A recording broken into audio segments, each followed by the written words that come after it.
All right, everybody, we are going to we're gonna dive in here and do some housekeeping stuff. I'll introduce you to Jon. Everybody can see me in the whole group, correct? I believe so. Let me know if you can't. My name is Adam Bratz. I'm with the Wisconsin Veterans Chamber of Commerce. If you are here for our e-marketing essentials morning formation webinar, you're in the right place. If you stumbled upon this by accident, I'm not exactly sure how you did, but I'm glad you're here. This is I'm really excited about this because I endeavor to someday be selling products and stuff online, and a lot of times people don't really know where to get started. You know, do you start a Shopify page and that's all you need to do and the money will start rolling in? Who knows? Or how do you get stuff sold on other retailers, Walmart.com, Amazon, you name it. Like how do you do all that, and how do you make it worth your while, so you don't just sell 2 tchotchkes and then that's to your grandma and then you're done. So Jon is, I'll let you introduce yourself. He's going to tell you all about it. He's got a slideshow. He's going to dig in. I suggest you take notes. If you have questions while this is going on, there is a chat bar. You hit the chat button in your upper right hand. It'll pop up a chat. I will moderate those. So Jon, I'll interrupt you here, and if there are some pertinent questions, and we can field those in real time. We don't have a huge group here, so this can be more of an open forum. We'd love to hear your questions and thoughts and comments and whatnot. Be sure to visit wiveteranschamber.org, our brand new website, to see all of our upcoming events. I should bring your attention to December 6th. We have what we are calling the Veteran Apprenticeship and Career Symposium, which is basically for employers looking to acquire veteran and military family talent, or military veterans and their family members looking to upgrade their careers through the registered apprenticeship pipeline. So if you're on either end, if you're looking for a career upgrade, or you know somebody that is, or a family member, military spouse looking for a career upgrade, that's going to be a great event, because we are connecting you with employers that are looking to acquire folks through registered apprenticeship programs, which are paid training programs, which have GI Bill benefits attached to them. This is good paying stuff with great opportunities that are translatable, a lot of career growth opportunities through registered apprenticeship. It really is a great way to upgrade your career, or to make a change, and to get paid while doing it and to get good training. So please check that out. Again, wiveteranschamber.org, and I'll throw links in the chat there so you guys have a chance to take a look. I think that's it for housekeeping. Did I mention wiveteranschamber.org? I think I did. Going to turn things over to Jon. Jon is an absolute expert when it comes to e-commerce. I'll let him introduce himself and talk about his accolades, and then when it's go time, we'll jump into the slides and start with the education. Jon, appreciate you being here. Yeah, thanks for having me. I really appreciate it.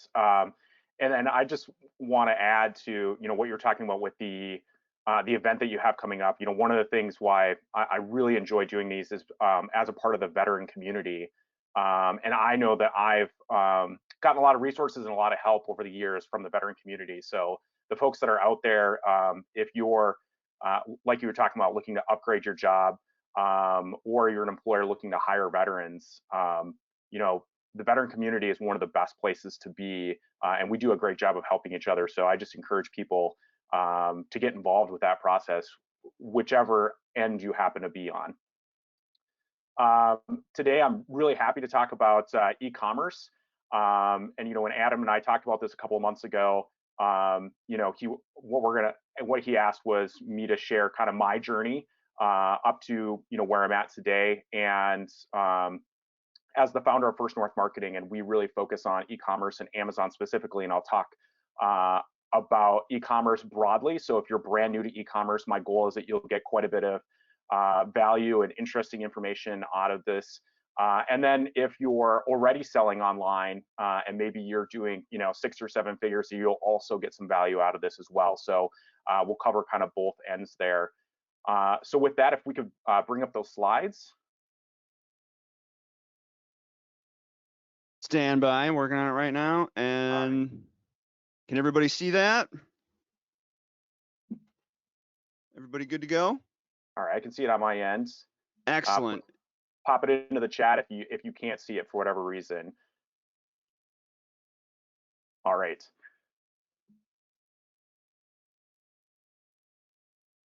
looks like everybody can see it. Yep, So good. looks like we're good to go. Appreciate So appreciate the comment, Jason. Thanks for clarifying that we're good to go. So what we're covering today, e-commerce bootcamp, and really how to go from 0 to 1 in online sales without going broke. My name is Jon Stojan from First North Marketing. And then if you go on to the next slide, this is all the bragging about me. I've helped brands succeed on Amazon and sell millions of dollars in product using proven advertising strategies and conversion rate optimization. And then First North Marketing, we're a talented Amazon advertising and marketing agency. And then, of course, I have a military background. I've been an Air Force officer for over 16 years now, doing data analytics and predictive analysis for senior leaders, really looking at data and helping them make the best decisions possible. And that's pivoted really well into now what I do is I help businesses primarily on Amazon do the same thing. Next slide. So this is my agency, First North Marketing. You can see there on the left-hand side some of the stats that we've been able to accomplish for our clients. We're pretty happy about that. Most of the folks that we work with are 6- and 7-figure consumer product good brands that want to become category leaders, and we help them do that by applying proven strategies to drive revenue and profits on Amazon. I wouldn't be a good marketer if I didn't put a little plug in there that if you are a 6- or 7-figure consumer product goods brand, so that's generally food and household type items. If you're looking for some help in growing your brand on Amazon, we've got our link down there. We'd love to do a 15-minute discovery call where we learn more about you and more about your brand and how we can help. Next slide. So sharing a little bit about my journey and kind of diving in. How did I get here to First North Marketing? So like I said, I've served in the Air Force for the last 16 years. I was active duty for 4 years and I transitioned to the reserves. I still serve in the reserve today and love doing that. I tried, and you could say failed, or you could say, learned to start a business a couple of different times before I found traction. And I think that's an important part of the journey as well. I saw a stat recently that most successful entrepreneurs, it's either their third or fourth business before they really get some significant traction. And that's definitely was a part of my journey and some of my learned lessons along the way. And I started getting traction with a specialized coffee company that I started in 2017. We raised a little over $10,000 on Kickstarter in order to start our first product, which was an education in itself. And then we built that into a 6-figure e-commerce brand on Amazon.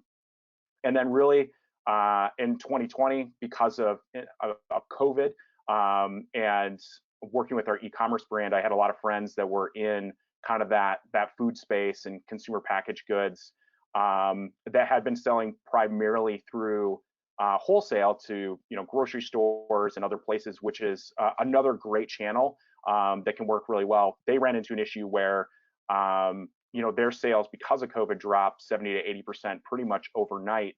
And so they had to pivot to Amazon, and they knew that, a big portion of our business was on Amazon. So they started asking questions of, how I got started on Amazon, what worked, what didn't work well. And so I shared a lot of those things with people that were a part of the food community that I was working with. And they basically said, Jon, that's great.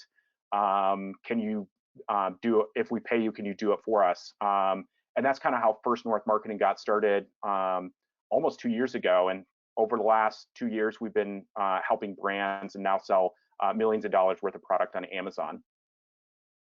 Next slide.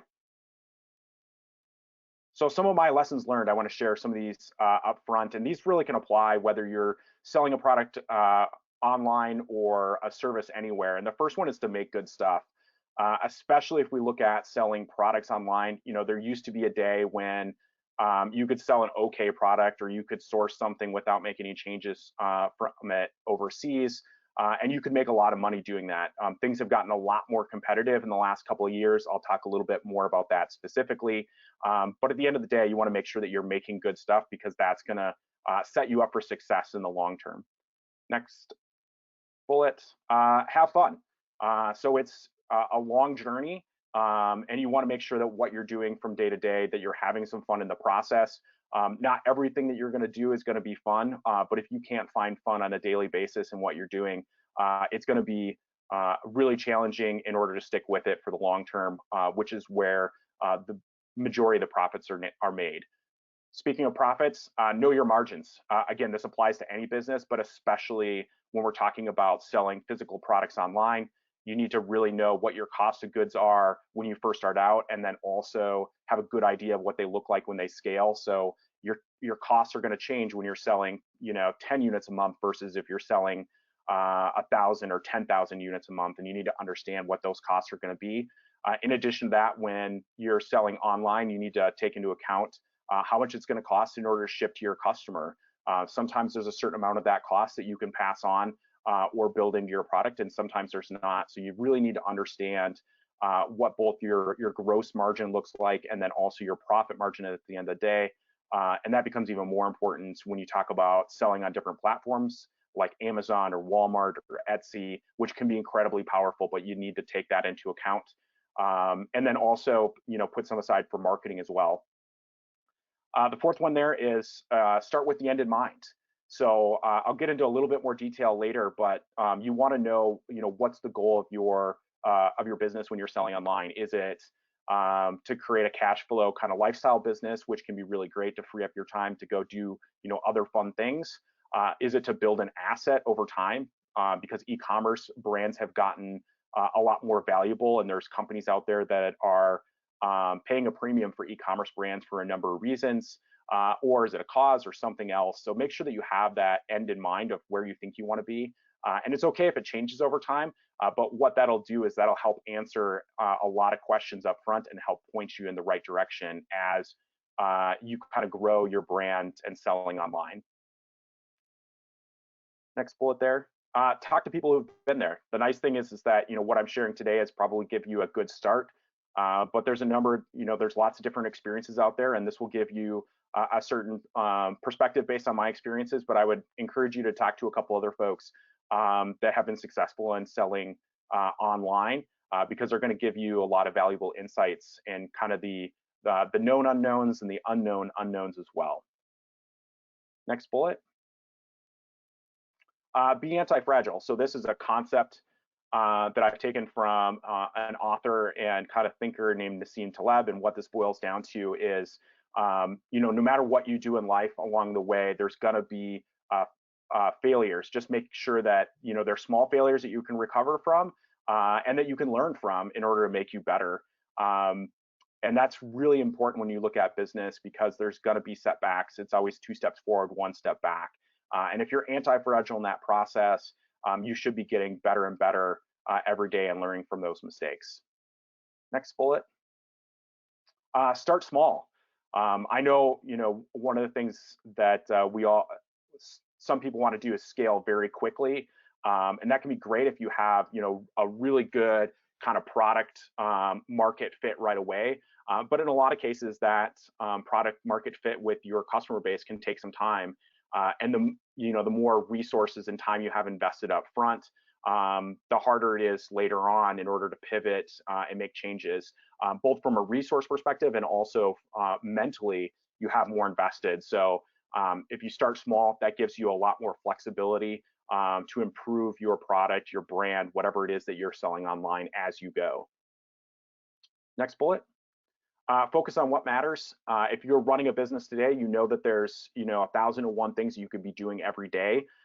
E-commerce is the same way. It's different from a brick and mortar, but there's definitely there's 1,000 different platforms that you can be marketing on out there. There's a wide variety now of places that you can be selling.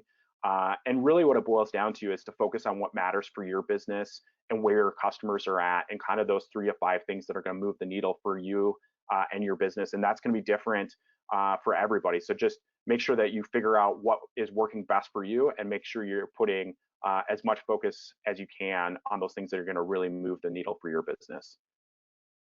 Next. Test, test, test. This is super important when you look at e-commerce. A lot of the gains that I see early for clients is helping them test things that they maybe not even have heard of. When you look at how they think they have a good enough image or a good enough title or good enough ads, but the reality of it is when you start testing those things and going from a 80% solution to a 90% solution to a 95% solution, you see huge gains in that process. And in a lot of cases, you really don't know until you test, and there's never been more tools than we have now in order to test with selling things online, whether that be through Facebook or Amazon or your own website. There's a lot of tools out there that can help you A/B test a lot of those things to figure out what resonates the best with your target audience. Next. And then always be launching and relaunching. So at least what I found with e-commerce is that, especially if you're building a brand, you're going to start out with probably, a couple of products. And then you got to be thinking over time, a lot of the successful brands that are scaling out there, what they're doing is they're launching at least 3 to 5 products every year. Obviously, you don't have to start out at that rate, but definitely something to put on your roadmap as you think about growing not only your business, but your brand online. And then going back and tweaking some of your products where, over time, customers will definitely tell you what they like and don't like about your products. And doing what you can in order to fix those things that customers really don't like about your products to make them stronger over time. And that can be, reformulating a product or adding, a benefit or a feature to it to make it even stronger. And that's a big part of the process as well when you talk about how to be successful long-term in selling online. Next. Okay, so some of the things that I wish I knew before I got started in e-commerce, 3 to 4 years ago. The crazy levels of growth. So e-commerce, there was a lot of growth pre-COVID. Because of COVID, we've accelerated what they thought the adoption would be in about 5 years in the last year or so. So we've seen 30 to 40% growth within e-commerce. So there is a lot of growth happening within e-commerce, which makes it a really exciting place to be. Next, a revolution every 3 to 6 months. So what this means is, every 3 to 6 months, there's a major change that happens in one of the significant platforms in e-commerce. So a great example of that is Facebook and the iOS update that came out. What that ended up meaning for a lot of businesses, especially that were direct to consumer, that were selling off their website, they were using Facebook because it's one of the most cost-effective ways to acquire new customers, that their costs basically doubled for marketing overnight and what they're paying to acquire a customer. So that means that they had to either optimize their strategy for the current environment, or they had to come up with new strategies in order to bring down that customer acquisition cost. Now, this is definitely a challenge, but it's also an opportunity, especially if you're an up and coming brand, because this is much easier to do when you're smaller and to pivot quickly when you're smaller and take advantage of these opportunities versus if you're a bigger company, it takes more time. There's more people involved in the process. So it can be harder to take advantage of these changes when they happen. So you have to put yourself in that mindset that there's going to be a major change on one of the platforms that you're using to drive your business, probably about every 3 to 6 months. Next, the power of brands. So this is one thing where again, 3 to 5 years ago, you probably could have sourced some products without making a whole lot of changes to them and putting them on Amazon or on your website and driving a little traffic to it. And people made a lot of money doing that. Today, you really have to have a strong brand in order to succeed in the long term, which is where most of the money is made. And so that is something you need to keep in mind as you're building this. It's not just about, yes, you want to have a good product, but you also want to have a strong brand as well.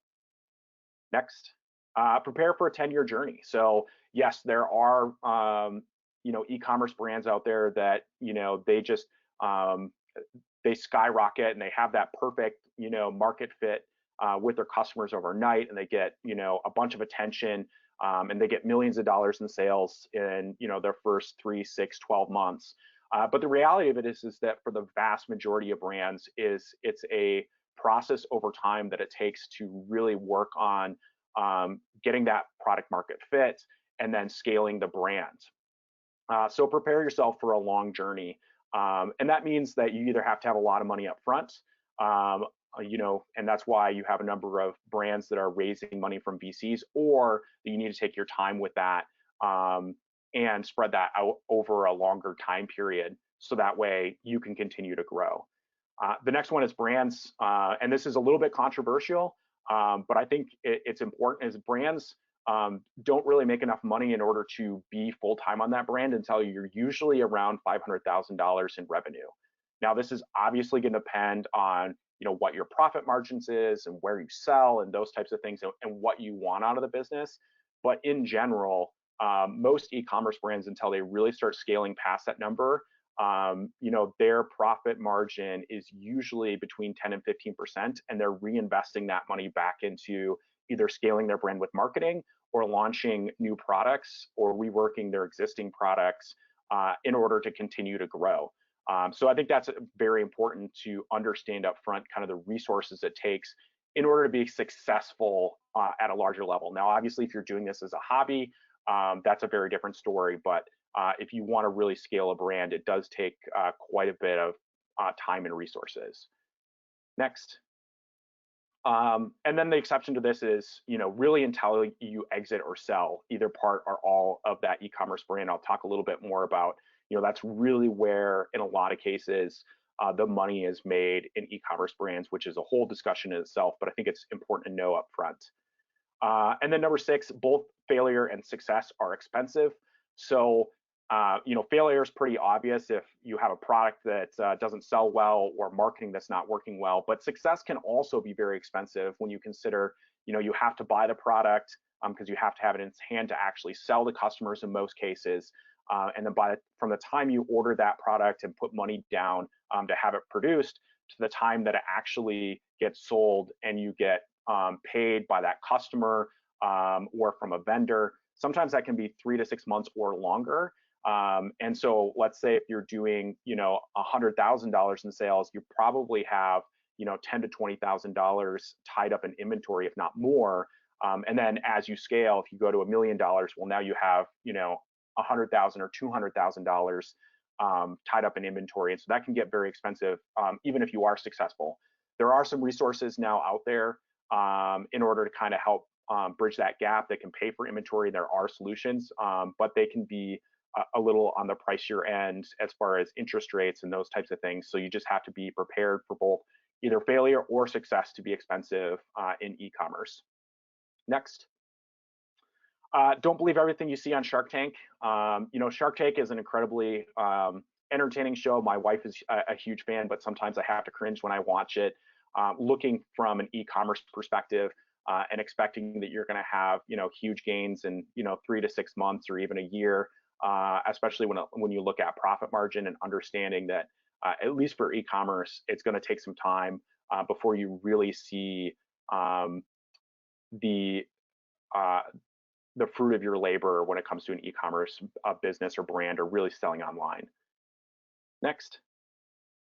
4 questions to ask about e-commerce before you start or continue if you're already selling online.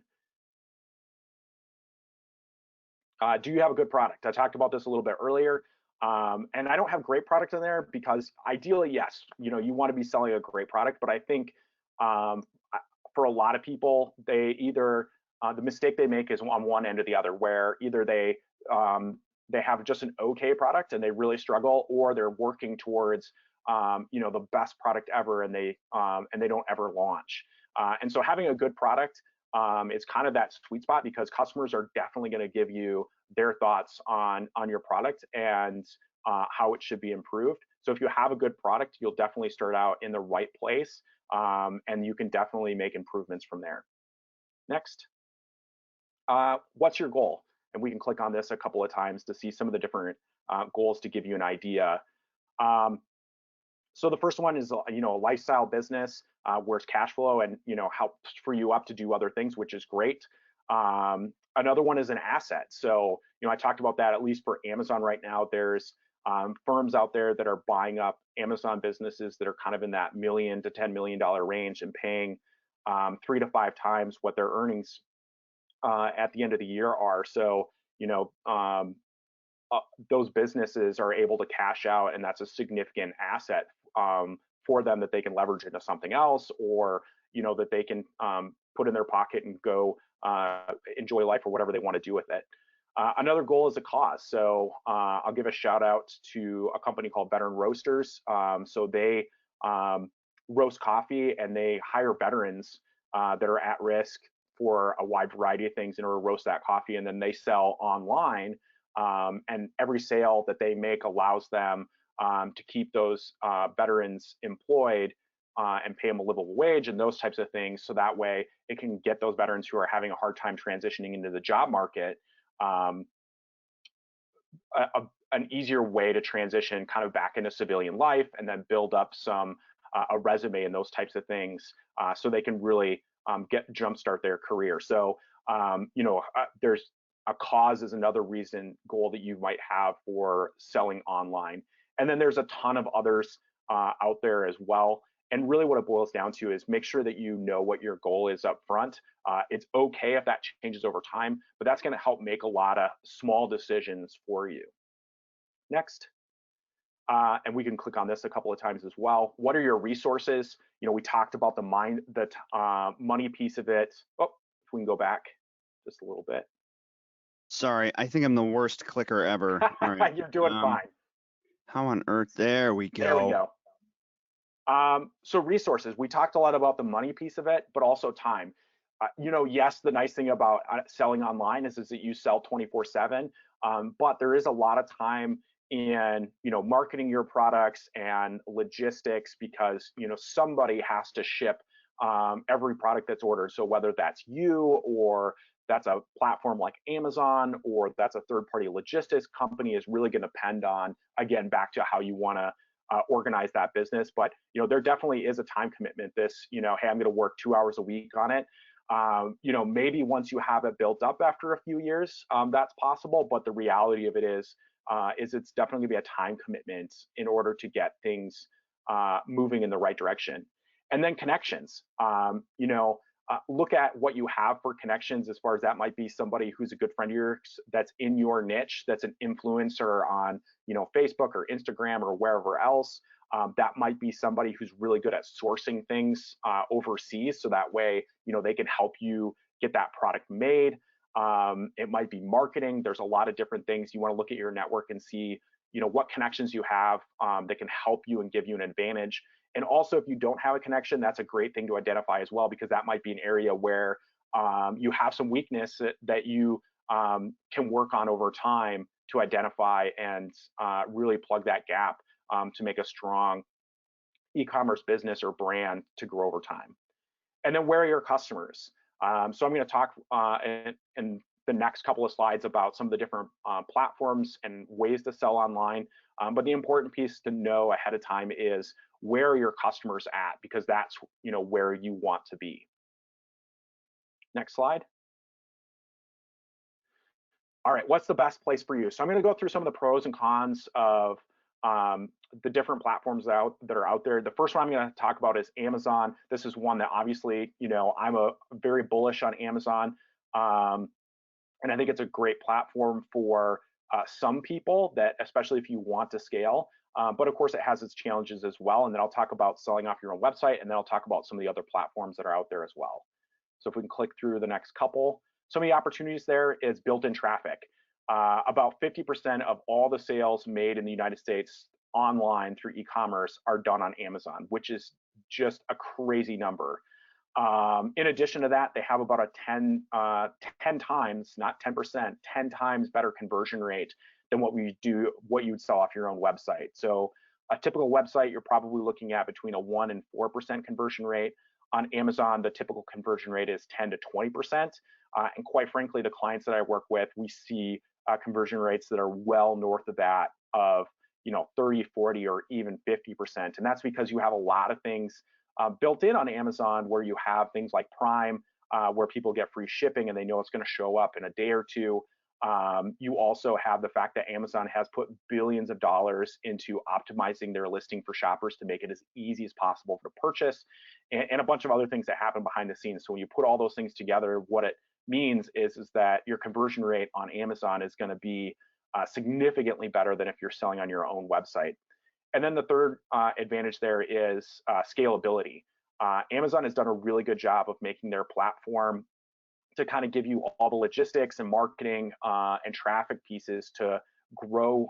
If you're looking at scaling a brand to $1 million and beyond, there are a number of people out there that they basically, it's just themselves and then some contractors or an agency or something like that that are scaling to millions of dollars because a lot of those pieces are already in place on Amazon. And then if we look at next, we'll talk about some of the challenges, because there are definitely some challenges on Amazon. The first one is getting started. So, a few years ago, Amazon, you could put up an okay listing and have an okay product. You'd be making thousands of dollars in sales pretty quickly. Amazon's not that way anymore. It's much more competitive in pretty much every niche. So you're going to have competition. And the thing with Amazon is that it uses an algorithm to determine where you rank for keywords. And the more sales that you're making, the higher you rank for a lot of those keywords that your customers are looking for. So it continues to have kind of a momentum process. And what that means is going from 0 to 10 sales is much, much more difficult than it is to go from 10 to 20 sales a day. And so you have to make sure, how you get started on Amazon really is the hardest part of selling on Amazon. The other thing is competition. I talked about that a little bit. There's definitely a lot of competition on Amazon, and you have to be prepared for how you're going to deal with competition, because there's going to be somebody that's selling maybe not the same product as you, but a solution to customers in order to solve that same problem. And then the last one there is customer ownership. So, one of the big debates out there is that on Amazon, in a lot of ways, you don't really own that customer. That Amazon does limit how you can contact that customer. Whereas if you're selling on your own website, you have their address, you have, in a lot of cases, their email, you might even have their phone number that you can reach out to them. With Amazon, that's not the case. There are some, Amazon terms of service ways around that. And Amazon is actually starting to open this up a little bit more, where you can communicate a little bit more with customers or start that conversation with customers. But it is definitely more restricted than if you look at selling on your own website. Next slide. Which brings us to selling on your own website and looking at some of those opportunities and challenges. So we click through a couple of those. Yep, we see the opportunities there.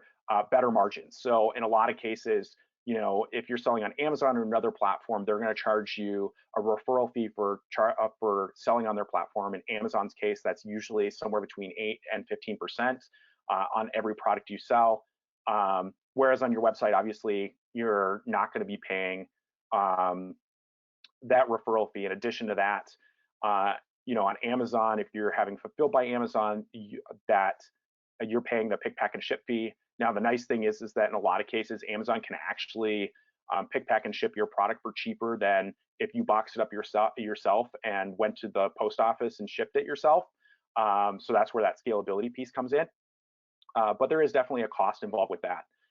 The other opportunity is you own that relationship from end to end with that customer. You can customize it however you want, and that kind of rolls into the control piece. So you control that entire buyer's journey on your own website, where if you look at Amazon or some of the other platforms out there, you definitely, there's some restrictions in how you can customize that customer journey on those platforms.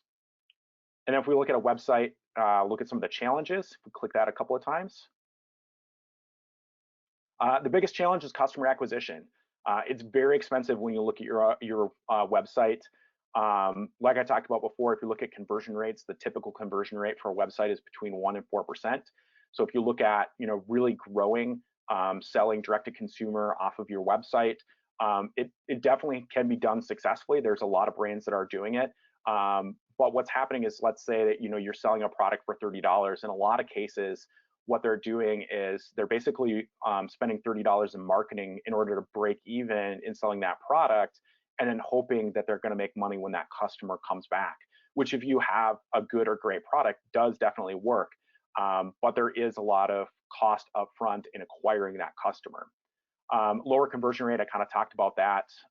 And then the scalability piece, not only from the marketing aspect of it, but also from the logistics aspect of it. Because it's one thing if you're selling 10 products a month and you're boxing them up yourself and taking them to the post office and dropping them in the mail. That becomes a lot more difficult when you start selling 1,000 or 10,000 products a month in order to keep up with that. And then you have to either build your own kind of logistics capability, or you need to find a third-party logistics company in order to do it for you, which there's definitely solutions out there, but it's not as seamless as something like Amazon and pick, packing, shipping and fulfilling those orders for you. Next. And if we click a few times, we're going to look at some of the other platforms. I kind of put these together because they share a lot of things in common with the opportunities. Whether you look at Walmart, which is up and coming, it's not even close to where Amazon is as far as the amount of traffic, but there is definitely opportunity there. Etsy, even though it's smaller, it's very niche. So if it's the product you want to sell is very crafty, Etsy is a great place to be. And you can definitely make good money on a platform like Etsy. And then, there's one of the old stalwarts. We look at eBay. I do know people that are still making money by selling things on eBay, and it just really depends on what the product that you're selling is and where your customers are at. The opportunities there's a lot less competition than what you might see on Amazon, or if you're trying to acquire, customers off of Google or Facebook or one of the other major platforms. They can be more seller friendly. Because they're really trying to grow the number of sellers that are on their site. Usually their policies are more seller friendly. Sometimes their customer service is better.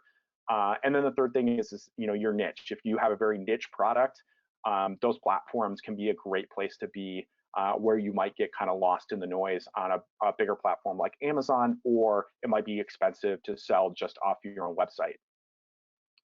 And then if we click and look at some of the challenges, less opportunity when you compare it to selling off your own website, and if you're able to pay for that customer acquisition, or selling off a platform like Amazon, there's less traffic than what you would see on something like Amazon.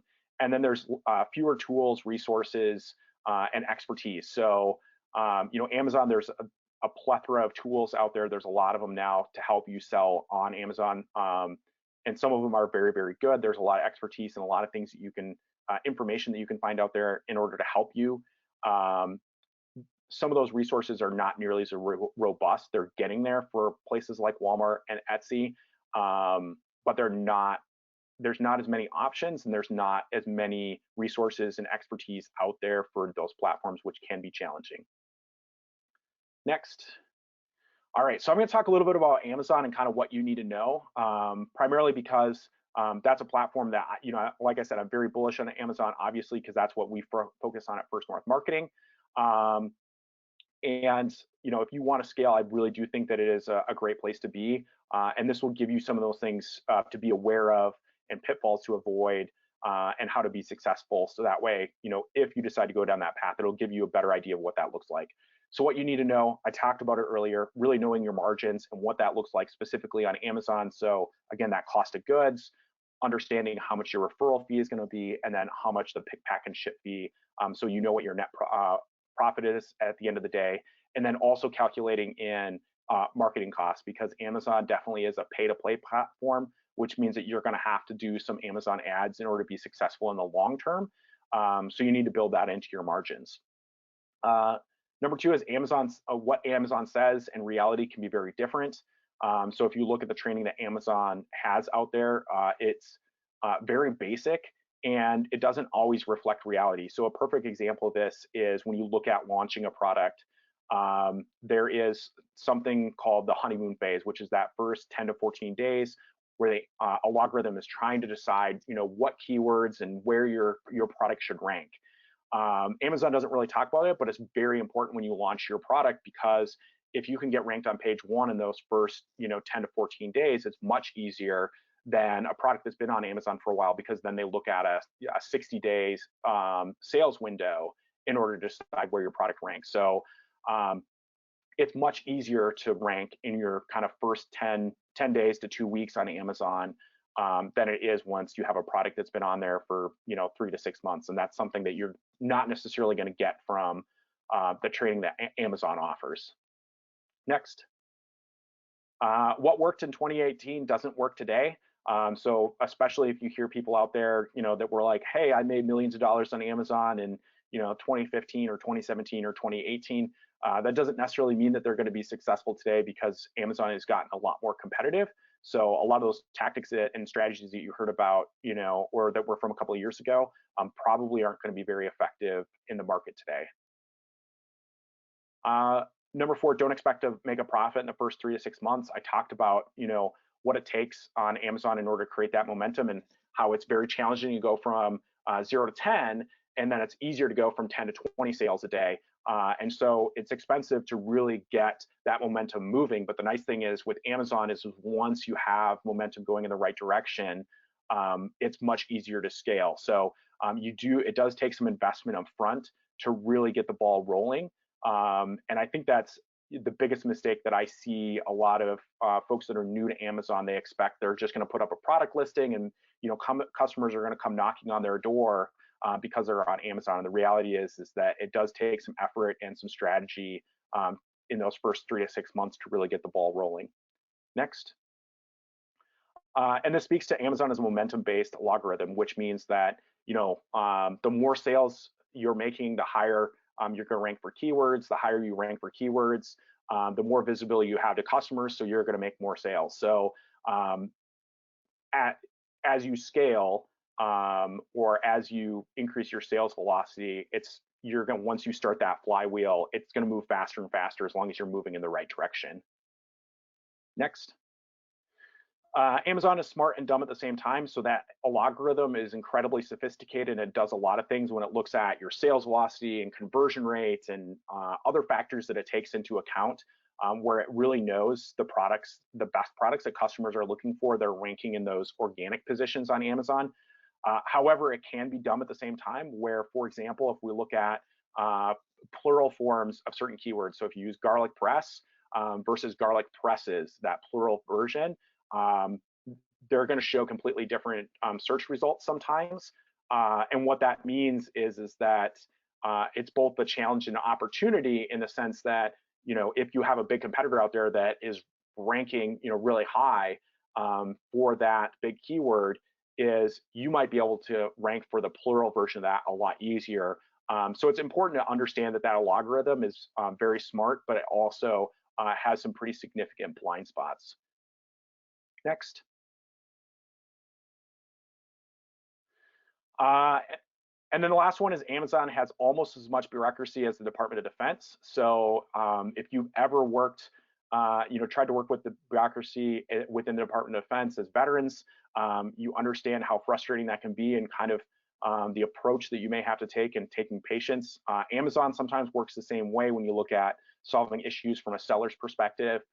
It takes sometimes multiple phone calls, and it also can take, really understanding why that person on the other end of the line should help you solve your problem. So if you're successful in doing that in the Department of Defense, it's definitely a skill that I feel like has helped me in working with Amazon, where a lot of people that haven't worked in a bureaucratic system before get very frustrated.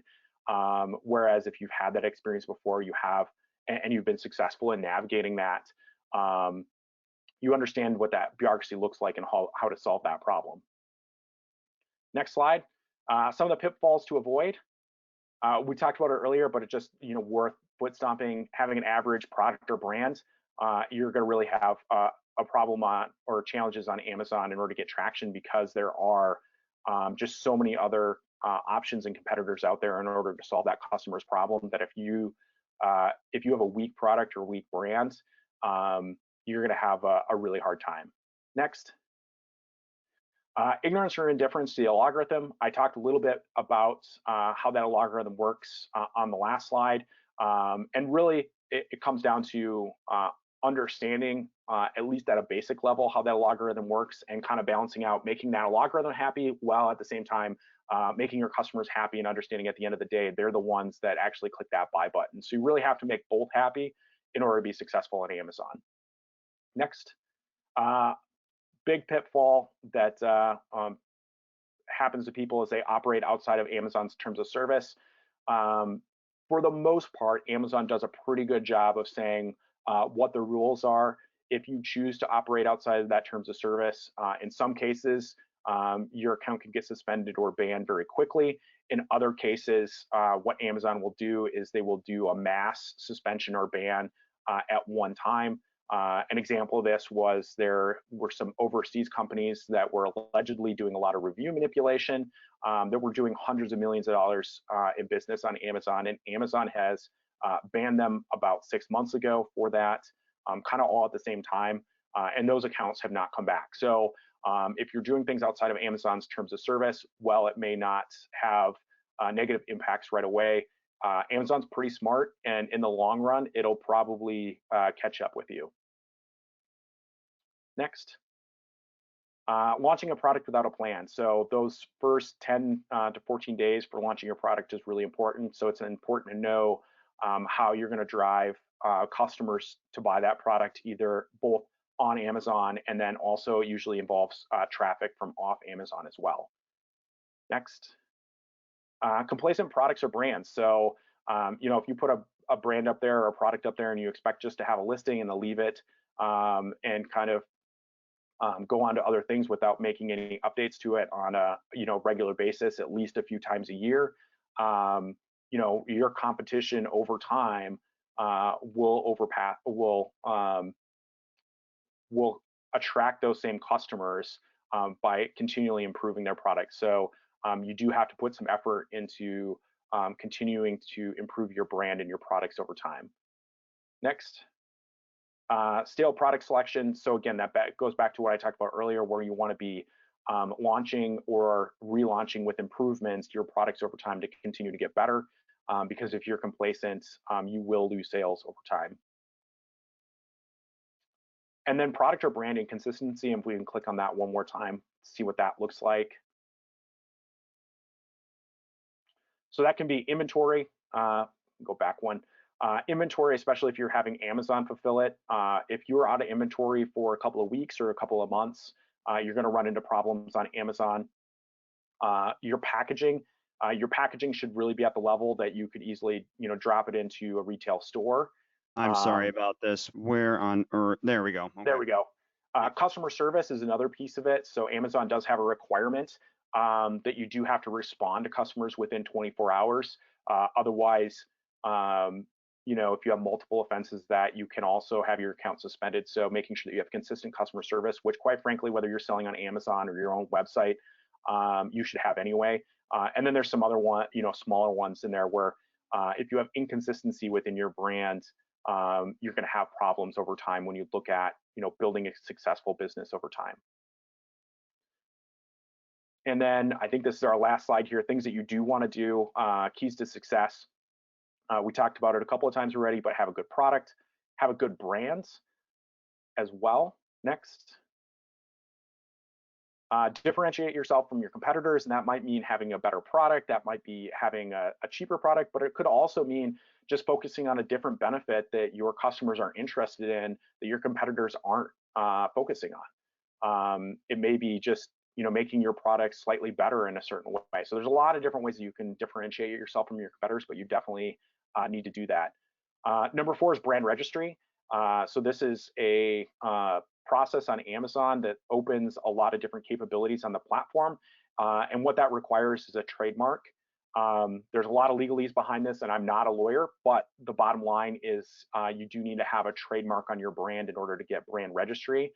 But that is an incredibly powerful capability to have on Amazon. You probably don't need it in your first 6 to 12 months on Amazon if you're just getting started.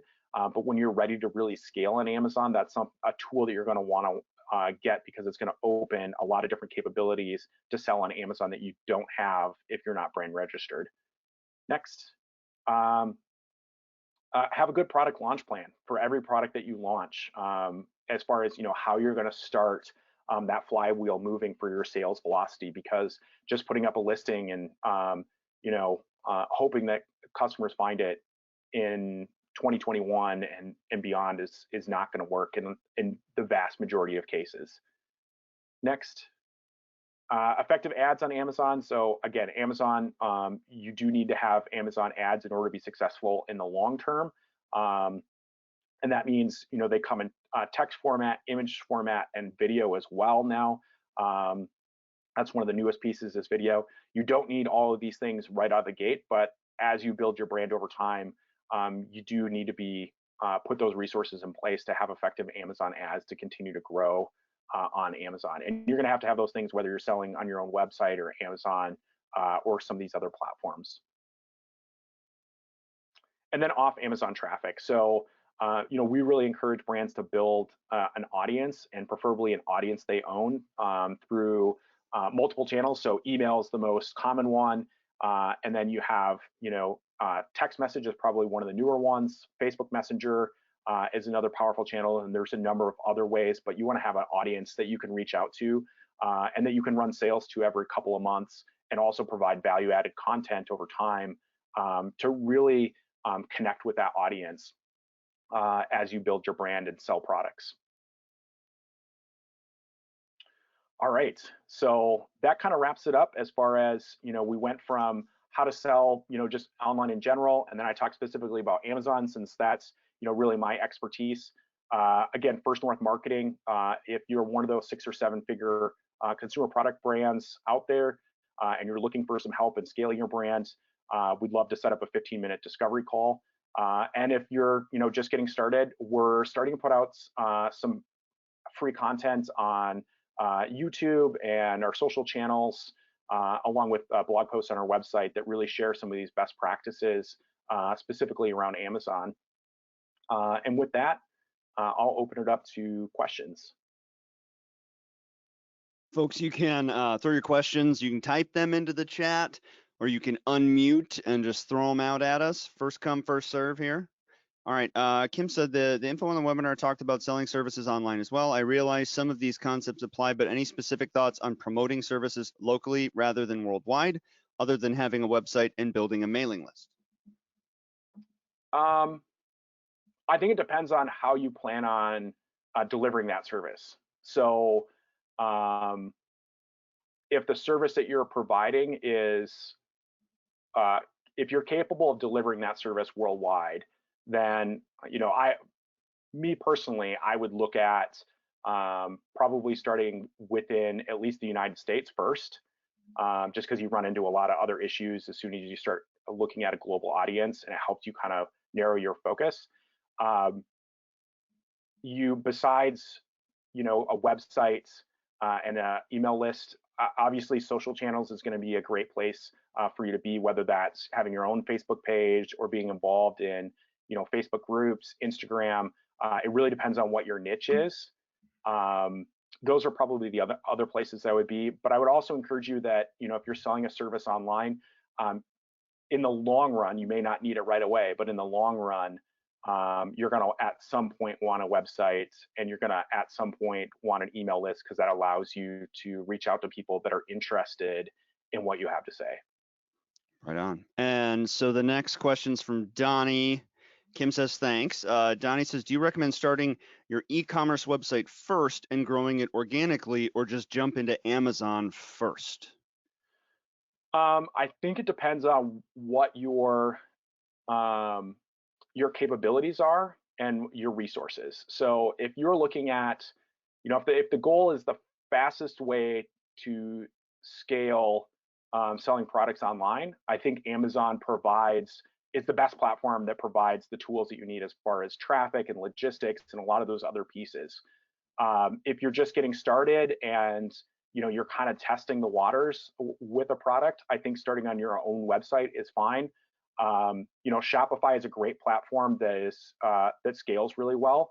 But if you're just getting started, something as simple as selling on Wix works as well. Where if you're just focusing on getting kind of those first 1 to 10 sales, and then seeing where you want to go from there, I would start as simple as possible, and then decide where you want to take that business, because it's a whole nother problem when you talk about how do I want to drive traffic, whether it's selling on Amazon or selling on your own website or another platform.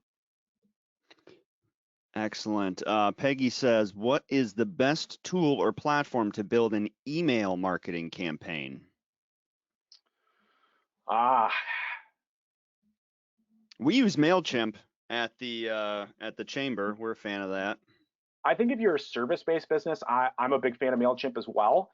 Hmm. If you're, and again, it depends on scale. So if you're just getting started, whether you're a service or a product-based business, it's really hard to beat MailChimp's free account. And I'm a big fan of, using free resources until you're at that point where you need something paid.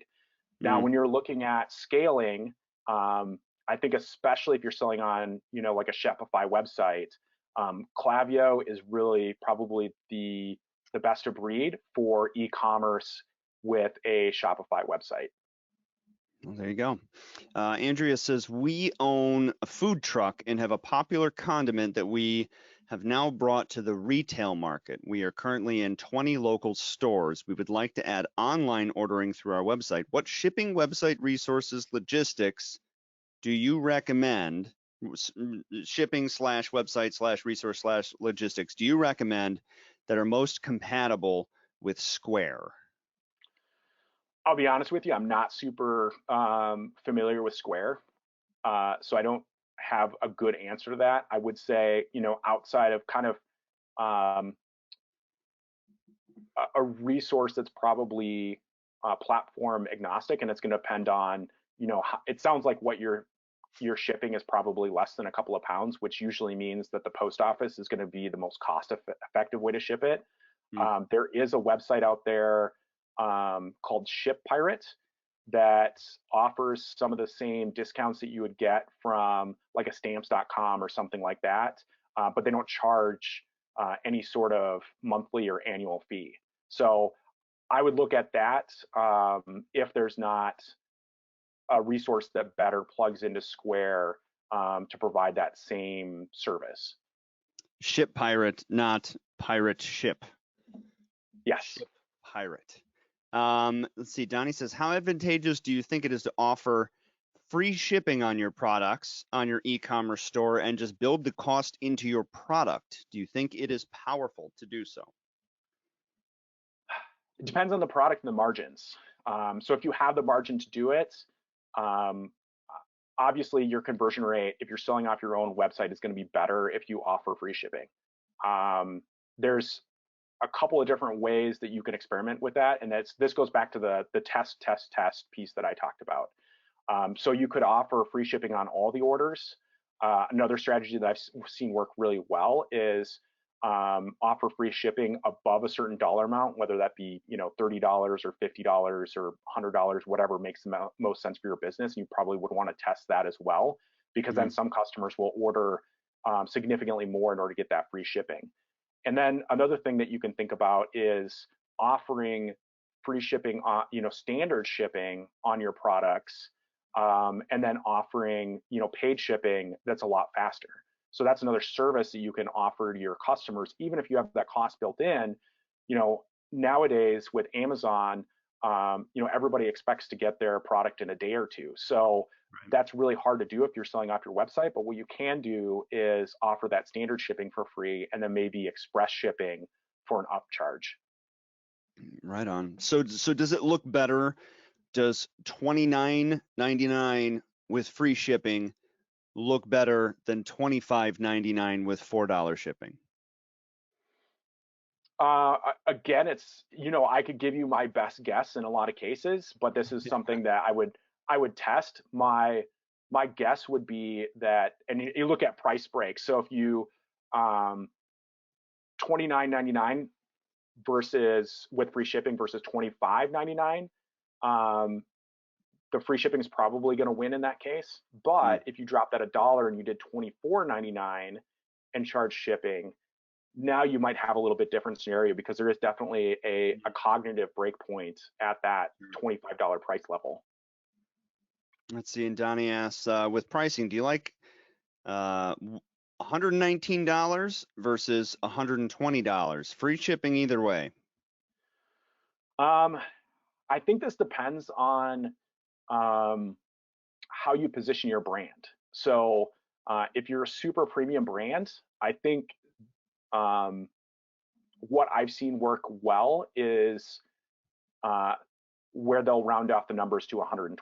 Now, mentally, we all know that if we look at selling something for $9.99 versus $10, that even though it's a penny difference, things are going to convert better at $9.99. So unless you're a super premium brand, I would guess that $119 is probably going to convert better than $120, but it's definitely something that you'd want to test. Gotcha. Excellent. These are good questions. Anybody else? What do we got here? Anyone? Let's see. Peggy says, comment, know your margins on this. Shipping costs a lot of money depending on your packaging requirements, and the time and materials are expensive. Boy, if that isn't the truth, I don't know what is. Yes. And that's, probably one of the biggest mistakes, beyond not knowing just the cost of goods to produce the product, is when you're selling online, how much is it going to cost to get in the hand, that product actually in the hands of customers, especially if you look at, things that need to be refrigerated or frozen, that can get very expensive very quickly. Right. Yep. Jon, this is Peggy. Just a comment. I sell a bottled Bloody Mary mix online, and it's very heavy and it's fragile, right? So my packing materials are extremely expensive, and I ship free shipping all over, and I built that into the cost of the product online. Lessons learned. I got an order from Hawaii, and I shipped it to Hawaii, and the product cost $32, and the shipping was $38, and that didn't include my box. So those are the kind of things that you can really get hung up on and have those aha moments. So interesting. Absolutely. That's a great point, Peggy. And that kind of goes back to, what I was talking about before, where, that anti-fragile piece is, learning from that experience. And in a lot of cases, I know, like with the Shopify platform, if you're selling off your own website, you can actually filter those orders for Hawaii and Alaska with different pricing for shipping that product, where you can actually charge, normally, a lot of folks who sell online will do like a flat rate. And if they have a Hawaii or Alaska address, you can change that to where it's the actual cost of what it costs to ship. And there's other ways that you can work with that. I just excluded those states. So if and that is also an option as well, especially if it's not driving, a ton of revenue for you for, orders from Hawaii and Alaska. Sometimes that's the best solution is to take, get rid of those outlier cases and really focus on where you can serve the most customers with the best level of service and product. Right. We have one more question I want to make sure that we get to before we adjourn here. Matthew says, sorry that I missed most of the presentation. What was the new Amazon insurance requirement addressed? Are other online platforms developing similar requirements? What advice for small sellers suddenly needing GL coverage to be compliant with the online store platform? First, if you're familiar with this, can you explain what this is? Because I'm not familiar with it. Yeah, so Amazon, because so this goes back to if you ever saw the stories from a couple of years ago where they sold kind of these Razor hoverboard type devices. Some of them were made very cheaply overseas, and they actually caught fire and caused injury to some people. And so because of that, in the past, what would happen is Amazon would just say, hey, we're a marketplace. We didn't sell these products, so you need to go after the company that manufactured it. Well, this company is overseas, and it's basically impossible to hold them financially accountable for that. So as a result, what happened probably about a year ago is a court actually held Amazon liable for those damages. And as a result, Amazon has now created a requirement for all sellers to have kind of general liability insurance, which I think is what Matthew was talking about. Now, the important piece to keep in mind there is that at least as of right now, I believe the rule is that you don't have to have proof of that insurance in the Amazon system unless you're selling over $10,000 a month. Now, I will say I'm not a lawyer, nor am I an insurance agent, but I would say in a lot of cases, once you're really looking at scaling your business, general liability is something you should have no matter where you're selling, because you never know what could happen with that product, and you want to make sure that you're covered, whether you're selling on Amazon, you're selling off your own website, or one of the other platforms. And I think that that's something, although right now, because I don't spend as much time focusing on the other platforms, I'm not sure if they have taken up that same requirement. Usually they're a little slower, but they do eventually end up adopting Amazon policies like that. So if they haven't adopted it yet, I imagine that it's probably coming soon. And unless you're doing, something really outside the ordinary, general liability insurance is generally not that expensive when you look at, when you're selling hundreds of thousands or millions of dollars worth of product a year. Right on. Anybody else? Last call. Well, Jon, how can somebody follow up with you if they have more questions? They want to learn more about First North Marketing, what you do, need your help. What's the best way to get in touch? Yeah, so the easiest thing to do is go to our website. So our phone number is posted on there as well. That's very easy to see at the top right of our website. So you can call us from there. And then on the website, there's a button where you can schedule a free discovery call. So if you're looking for someone to help you kind of scale your brand, we'd love to talk to you to see, how we can help. And then if you're just getting started, I would say, follow us on, Facebook, Instagram, and YouTube. We just put out kind of our first video that talks a lot about how to improve your profit margins by understanding kind of the tipping points, both of referral fees that Amazon charges, and then also their pick, pack, and ship fees. So that's a great resource that we just put out. And then we're going to be putting out more content over time. So if you're looking at selling on Amazon or you're just getting started, we'll continue to have more useful content that we're putting out on both YouTube and our social channels as well. There you go. There you have it. Good stuff. Well, this has been really informative. Thank you so much for your time, Jon. And if you have follow-up questions, anyone, reach out to Jon, just how he said, First North Marketing. And be sure to visit wiveteranschamber.org to see future excellent presentations such as this. James just said, great presentation. Thanks for sharing. Thank you. I second that, Jon. This was really informative. Thank you for your time, and I will be sure to send you the recording. And yeah, I think we're all good to go. All right. Thank you for having me, Adam. All right. Thanks, everybody. Bye.